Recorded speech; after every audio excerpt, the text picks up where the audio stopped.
السلام عليكم ورحمة الله وبركاته. عاملين ايه يا شباب؟ يا رب دايما تكونوا بخير وبصحة وبسعادة دايما في كل مكان. النهاردة هنراجع ريفيو سريع كده على أهم مادتين يعني في الثانوية، وهما الإنجليزي والعربي. وال من أهم مادتين طبعا. ده كتاب الإنجليزي، ده كتاب الإنجليزي تانية ثانوي، وده كتاب العربي تانية ثانوي. طبعا ده المعاصر، لاني انا بصراحة بحب الكتاب المعاصر جدا، وده كتاب الامتحان في اللغة العربية.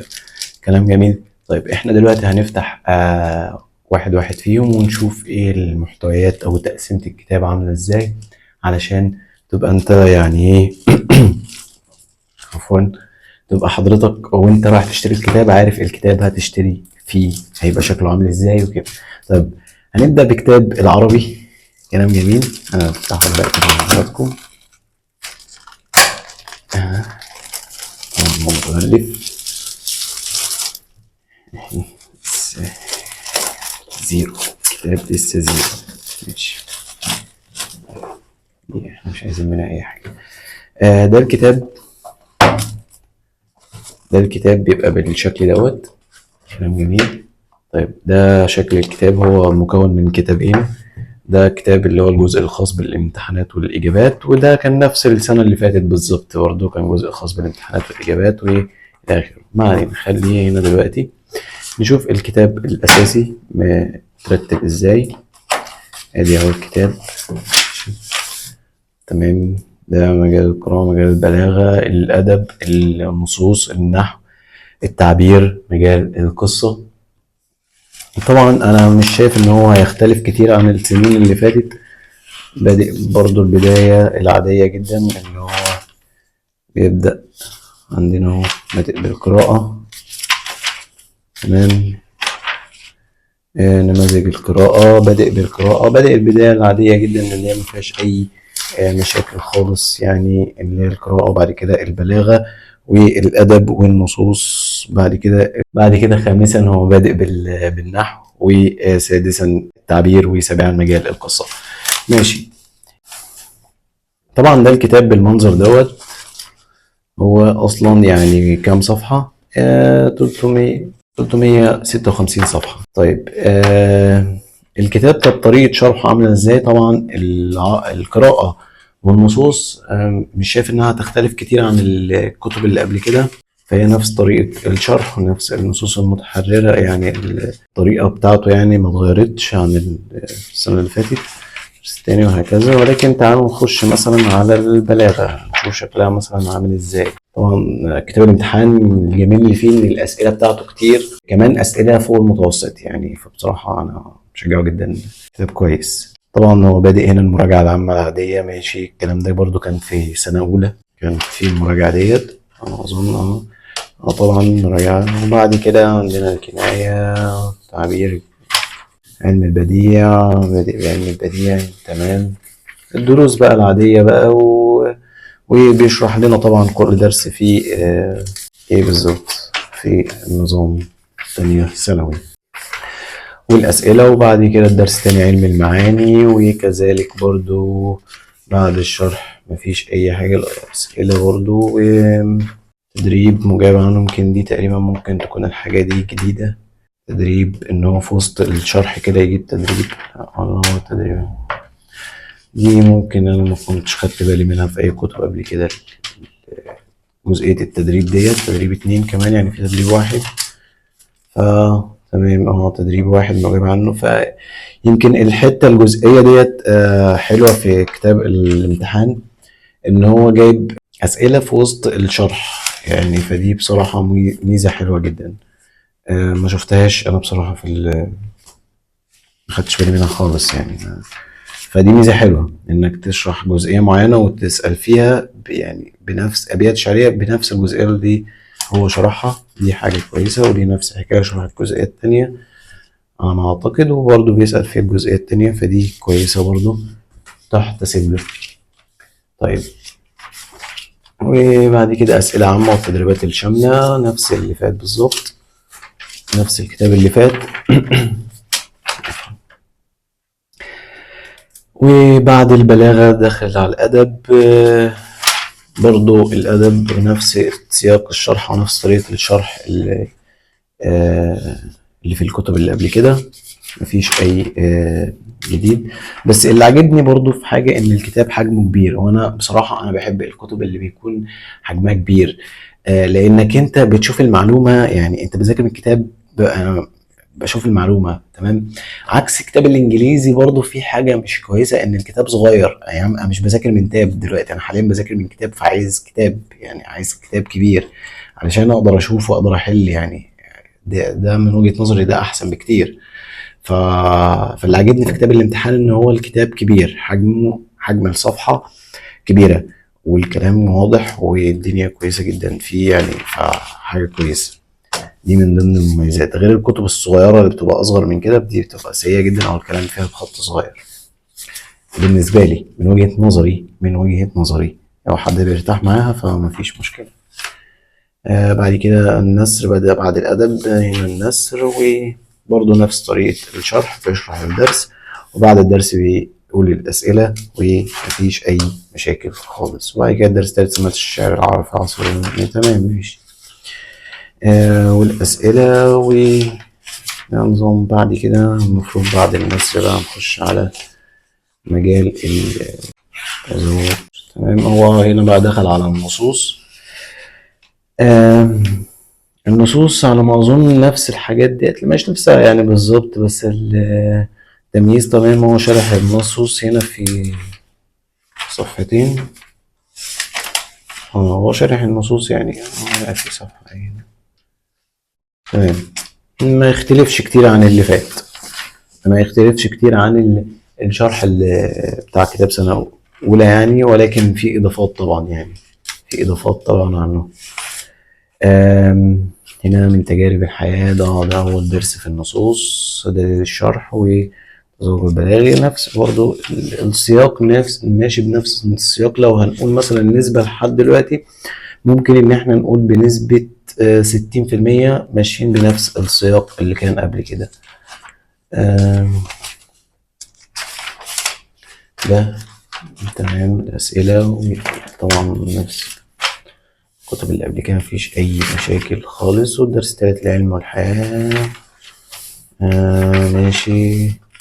بعد كده عايزين نخش على النحو. أنا عايز أشوف طريقة النحو عاملة إزاي في الشرح. النحو الدرس الرابع. جري شوية. دليل شرح النص، نازل نصوص متحررة. أسئلته كتير، ودي حاجة ميزة كويسة جدا. أسئلة كتاب الامتحان كتير جدا، ودي ميزة كويسة جدا. طيب لسه برضه في النصوص ماشي. ادي النحو اهو، وده مجال النحو في الكتاب. طبعا هي دي الدروس زي ما هي واضح كده في الكتاب، دي الدروس المقررة. دي كده عشان الدنيا تبقى واضحة. إعراب الفعل المضارع تمام. داخل هو مفيش في النحو مفيش مراجعة سابقة يعني. كان عمل قبل كده في الكتاب اللي فات مراجعة على ما سبق، بس هو مش عارف ليه مش عاملها هنا، فدي حاجة برضو مش كويسة. نصب الفعل المضارع تمام. لما الجحود هو داخل في الدرس على طول في النحو، ما عملش أي مراجعات سابقة، أي تذكيرات يعني يذكرك بالمعلومات اللي قبل كده. وبعد كده دخل على الوحدة التانية والدرس التاني والأسئلة طبعا. كلام جميل ماشي. اقتران جواب الشرط بالفاء، ده برضه من ضمن الدروس. وهو بيشرح الدرس، ما بيديلكش برضه أسئلة في وسط درس النحو، لأن النحو بيبقى طبعا معتمد بشكل كبير على الفهم. تمام، فماشي. وليكن كان يعملها برضه، لأنها برضه حاجة كويسة يعني، مش وحشة. اختبر نفسك أو أسئلة كده في وسط الشرح. دي برضه تدريبات عامة تمام على النحو، أسئلة عامة وكل ذلك. وبعد كده دخل على الجزء الثاني في النحو أو الوحدة الثالثة، اللي هي مصادر الأفعال. برضو هو ماشي بنفس النمط تمام. يعني كان مثلا درس زي كده نحو، فبعد شرحك مثلا للجزئية ديت فممكن أسئلة هنا. تمام، يعني كام سؤال كده، 5 6 أسئلة تأكد معايا أو تساعدني على الحفظ والفهم. هنا اللي يعمل الملخص نفس السياق برضو اللي قبل كده. طيب، وبعد كده الأسئلة، وبعد كده الدرس التاني والتلخيص. تمام، ماشي. تدريبات عامة على الوحدة التالتة تمام. والتدريبات والأسئلة طبعا هو أسئلته يعني كتاب الامتحان أسئلة، يعني كتاب الامتحان أجمل ما فيه يعني من الأسئلة. أسئلة كتير جدا بتخليك يعني حل بقى لو تقدر تحل. عايز من حضرتك بقى خد بقى، يعني عارف انت، فاللي هو تحل كتاب الامتحان انت تقريبا مش محتاج اي. اسئلته كتير جدا، وده جميل جميل جميل جميل جدا، ده عاجبني فيه جدا. عاجبني فيه ميزة قوية جدا في كتاب الامتحان الأسئلة دي بصراحة يعني. بعد كده آخر مجال الكتابة والتعبير. المفترض إن فيه القصة يعني بعد كده ماشي. تعبير، وبرضه التعبير الوظيفي والتعبير نفس الكتب اللي قبل كده برضه كان مكتوب على ما أظن الحاجات ديت، التخصيص والإعلان والحاجات ديت. البسط الطلب ماشي، ممكن دي تبقى جديدة شوية ودي يعني تلاقيها هي اللي مكررة في تانية ثانوي أصلا يعني، فهو تلاقيها عشان كده ضافها. بعد كده التعبير الوظيفي والتعبير الإبداعي، ودي كانت موجودة قبل كده. فهي الإضافات في التعبير برضو ما هيش كتير أوي، ده برضو كان موجود قبل كده، فما هيش لدرجة كبيرة. وهنا تطبيقات عامة طبعا، تمام، كان موجود برضو، فنفس السياق يعني. أهم أحداث القصة هنا ملخص الفصل الأول، ملخص الفصل الثاني، ملخص الفصل الثالث. برضو ما يختلفش كتير عن الكتاب بتاع سنة أولى، كان عامل بنفس الطريقة كده. طيب، وهنا أسئلة عامة. تمام، هنا أسئلة عامة، وعلى ما أظن الإجابات بتاعتها في كتاب الإجابات. الهيئة التي رسمتها الفقرة السابقة للرجل الدمشقي. ماشي، من خلال فهم الفقرة، ودي كانت نهاية الكتاب، وده كان الريفيو السريع على كتاب الامتحان. وكتاب الامتحان لو هديله تقييم أو هقول مميزاته، فمن مميزاته الحجم، إن هو حجمه كبير، فدي ميزة تحتسب لكتاب الامتحان. أنا بحب الكتب اللي حجمها كبير، لأن أنا مش بذاكر من تليفون دلوقتي، ولا بذاكر من تاب، ولا يعني، فانت مش حاجه ما تدينيش حاجه صغيره. فالجميل اللي فيها دي اول ميزه، ان هو حجمه كويس وكبير. طيب، لو قلنا تاني ميزه طبعا الاسئله، كم الاسئله يعني الرهيب اللي في كتاب الامتحان. ف تمام كويس. لو قلنا السياق اللي بيشرح بيه او سياق الشرح، فهو عمل اضافه تقريبا في النصوص، او لا مش في النصوص، في البلاغه، ان هو بقى يسال في وسط الشرح، ودي ميزه تتحسب له. ما لاحظتهاش تقريبا في قبل كده، كان كله شرح وبعد كده ياخد الاسئله كلها على بعضها بقى، خش بقى يعني ايه آه، انت ورزقك. فهو حلو، دي ميزه برضو. في النحو هو مش عامل كده. العيب اللي هو في النحو مش جايب المراجعه السابقه. كمان هو في النحو شرح الدرس وجايب الأسئلة على طول، فهو مش جايب أسئلة في وسط الشرح. فدي برضو يعني مش هنعتبرها عيب قوي، لأن درس النحو دروس النحو ما أظنش إنها أصلا مش دروس كبيرة. لو رجعنا هنا للنحو، دروس النحو أصلا دروس صغيرة، ولكن ماشي يعني تمام. ولكن العيب الصريح اللي في النحو اللي أنا شايفه دلوقتي لحد الآن، إن هو مش عامل مراجعة سابقة، مراجعة على ما سبق دراسته. هو عاملها في البلاغة لكن مش عاملها في النحو، مش عارف ليه، مع ان النحو برضه مرتبط ببعضه. فدي برضه عيب فيه. آم، الكتب اللي قبل كده سنة أولى والترم الأول والترم التاني هو عامل مراجعة، على ما أفتكر عامل مراجعة سابقة. يعني بيقول لك حاجات كده أساسيات في النحو، يعني مفترض إنك تكون فاكرها، فهو مش عاملها هنا، فدي مش حلوة. لو اديت تقييم للكتاب بصراحة من وجهة نظري، طب خلينا نشوف كتاب الإجابات الأول وبعد كده ندي تقييم للكتاب. ادي كتاب الجزء الخاص بالامتحانات والإجابات. طبعا هو امتحانات يعني، فأنا عارف إن هو مش هيطلع من نفس برضه السياق اللي هو ماشي بيه في الكتب اللي قبل كده.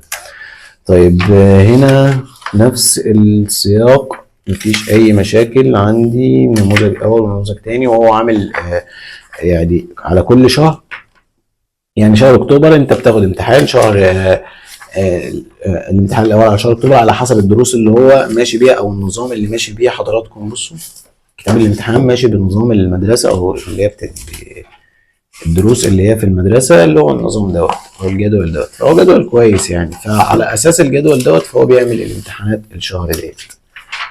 فطبعا امتحان الشهر اكتوبر، وامتحان شهر نوفمبر، وامتحان شهر ديسمبر، وبعد كده طبعا بيقول لك بقى الأسئلة في الآخر، نماذج امتحانات عامة على المنهج كله. تمام. لو بعد النماذج كده، لو طرقنا كده بعد النماذج، طبعا أسئلة كتير. جميل جميل، الأسئلة بصراحة قوية، أسئلة تخليك تشتريه طالما عايز تحل أسئلة، والحل مهم جدا. طبعا دي إن برضو امتحانات حاجة قوية جدا. برضو من المميزات برضو الإجابات، كتاب الامتحان جايب الإجابات، الشهادات الإجابات دي برضو حاجة كويسة جدا. عشان برضو تتأكد من إجاباتك وتتأكد إنك كنت عرفت المعلومة أو فهمت، فدي حاجة كويسة. وهو بيجيب المنهج كله، والعيب اللي فيه مش عارف بقى هو هنا، عشان أنا شفت العيب ده في الكتاب بتاع سنة أولى الترم التاني. هنشوف كده مع حضراتكم شهادات النحو. تمام. هو بيحل المنهج كله في الكتاب الأساسي، الكتاب الأساسي وكل الأسئلة اللي في الكتاب الأساسي والأسئلة العامة وكل المنهج بالكامل. ولكن هو في عيب اللي هو الامتحانات، هو لحد النموذج السابع حالل. تمام. لو قلنا مثلا الامتحانات العامة، شهادات الإجابات، الامتحانات الشهرية، شهادات الإجابات، النماذج العامة، حللها امتحانات على مقرر شهر نوفمبر.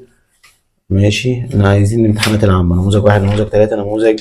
هو جايب هنا لحد، بص حضراتكم، هو جايب لحد نموذج 7. فالنموذج السابع دوت يعني انت ممكن مثلا، بص بقى، هي ده بقى اللي بيضايقني فيه يعني برضه. ان هنا النموذج التاسع. طب فين النموذج التاسع؟ النموذج التاسع، النموذج العاشر. ماشي، سوري اسف، النموذج العاشر. انت جايب لحد النموذج العاشر. تمام، كلام جميل. لو قلبنا كده ادي النموذج العاشر. طيب لو قلبنا تاني، تمام، هو كاتب كل النماذج الامتحانات كده. هو من الواضح كده ان هو ايه، جايبها حللها وجايب اجابتها. طب ده حلو جدا. لكن نماذج من امتحانات مدارس المحافظات، هي دي بقى المشكله. دي المشكله. انا مش عارف ليه كتاب الامتحان كل مره هو مش بيحل النماذج ديت، لان يعني انا الحاجات دي مهمه برضه. انا نموذج الامتحان ده برضه انا محتاج ان اعرف الحل بتاعه، علشان لو اتكرر بعد كده ابقى عارف الاجابات بتاعتي. فده عيب. لكن كم الاسئله الرهيب اللي فيه ده عيب. مش حل كل ده طبعا، كل ده مش حله. فكل ده انت بتتابع مع حضرتك بقى، مع المستر مع حضرتك بتتابع معاه بقى الحل بتاع ده. ووارد ان اي استاذ يعني اي مدرس يغلط، لكن كتاب الامتحان اجمل ما فيه ان هو بيبقى متاكد من اجاباته بشكل يعني، اجابات بتبقى متاكد منها يعني. لان منهج برضو ماهوش لغه عربيه ماهيش برضو سهله يعني، محتاجه حد يكون كويس وشاطر برضو. طيب، يبقى لو قلنا العيب في الكتاب دوت، العيب في الكتاب دوت ان هو مش جايب امتحانات النماذج اللي هي بتاعت المحافظات. ولكن خلينا نتوقف لحظه هنا. ايه هي؟ ان الكتاب رغم ان هو مش جايب النماذج ديت، ولكن كم الاسئله اللي هو بيديها موجوده في الكتاب الاساسي وكتاب الامتحانات، والكتاب الامتحانات والاجابات دوت ممكن يخليك تشوف الاسئله دي متكرره اصلا قدام عينيك. يعني لما تحل تشوف الاسئله دي متكرره قدام عينيك. واعتقد على ما اظن انها صدفتني حاجه زي كده. فلو هتكلم على عيب، فهو هيبقى برضه في كتاب الاجابات. هو ده العيب الوحيد. كتاب كبير، حجمه كبير وحلو كويس جدا، اسئله كتير جدا. هو ده العيب الوحيد، انك مش جايب حضرتك وهي اصلا ورقه. يعني المذكرات دي انا ممكن مش محتاجهاش، مع احترامي لحضرتك ممكن ما احتاجهاش يعني، مش عايزها. تمام. او يعني وهي ورقه، هي الموضوع كله ورقه اصلا هتلم لي كل الامتحانات طبعا، اللي هي نماذج امتحانات المحافظات، اللي هي محافظه القاهره ومحافظه الجيزه وامتحان مش عارف ايه، وهو كان ده خامس امتحان بتاع محافظه المنيا، الى اخر بقى المحافظات بقى ديت بقى. يعني هم انت بتتكلم في كام؟ 5 امتحانات، ده الخامس، يعني ممكن ده اخر واحد. تتكلم في 5 امتحانات. طيب 5 امتحانات، ارشادات الاجابات ماشي، ما يجوش 5 امتحانات، ما يجوش صفحه. يعني انا من وجهه نظري 5 امتحانات ما يجوش صفحه، ولكن مش هنعتبر ان ده عيب قوي. هنعتبره انه يعني ماشي تمام. كده الكتاب لو هديله تقييم فعلى الوضع اللي هو فيه دوت، فالتقييم بتاعي هيكون بصراحة 80%. 80% وتقييم يعني مش تقييم عالي. تقييم عالي لأن الحجم الكتاب أولا كبير، كم الأسئلة ودي مش جديدة عليهم، كم الأسئلة كتير، الإجابات اللي بتاعت النماذج كلها موجودة ما عدا نماذج المحافظات، وده كان عيب. زودوا ميزة أو إضافة جديدة، وهي الأسئلة في وسط المنهج اللي هي بالتحديد في البلاغة، فما كانوش بيعملوها قبل كده في وسط الشرح بيسألوا، فدي كويسة جدا برضو تتحسب له ميزة. عيب تاني ان هو مش عامل مراجعة سابقة في النحو. برضو الموضوع كله 3 ورقات 4 ورقات، يعني انت قول كده 4، 3 مراجعة وواحدة. آه فيعني هو اكيد يعني مش باصص لها من الناحية ديت. ولكن الكتاب بصراحة برضو يستحق انك تشتريه. يعني ما مش هقول ان انت لا، من وجهة نظري انا، من وجهة نظري انا. طبعا في استاذ محمد صلاح هو عامل كتاب ما شاء الله عليه، وكتاب كويس وكده. ولكن انا لما شفته من الفيديو كان حجم الكتاب ممكن يكون كان صغير شويه عن دوت. ولكن هو ملخص تلخيصات ودي اجتهادات، انا ما شفتش الكتاب محتواه ايه بالظبط من جوه. انا بشايف اللي قدامي واللي احنا متعودين عليه دلوقتي حاليا. كتاب الامتحان يستحق بصراحه ان هو يشتري، من وجهه نظري ان احنا نشتريه. الكتاب كان سعره، كتاب الامتحان عربي كان سعره 172. 172، واللي انا اشتريته كده من مكتبه في الفجاله. السعر ده ممكن ان هو يتغير لان هو مش كاتب سعر لا، كاتب هنا 210. بص حضرتك هنا هو كاتب 210، لكن دي بصراحه مش الحقيقه. انا ما اشتريتش الكتاب ب 210، انا اشتريته باقل من كده، اشتريته ب 172 من مكتبه. ف سعر كويس، سعر كويس على حجم الكتاب وكده، وعلى عيوبه ومميزاته اللي احنا قلناها، فهو الكتاب يستحق انك تشتريه. طبعا انا ما كنتش اظن ان الفيديو يطول كل ده يعني، ولكن اهو حصل. فطالما الفيديو طول كده، احنا هنعمل فيديو تاني لوحده مخصوص للانجليزي. كلام جميل، كلام جميل، علشان بياخد وقت، وبياخد وقت في الرفع على اليوتيوب. ف علشان لو حد مش همه الانجليزي ما يضيعش وقته. طيب، ألقاكم إن شاء الله على خير. دمتم في رعاية الله وحفظه. كان معكم حمدي، الصلاة والسلام على أشرف المرسلين سيدنا ونبينا محمد عليه أفضل الصلاة والسلام. سلم تسليما كثيرا. السلام عليكم ورحمة الله وبركاته.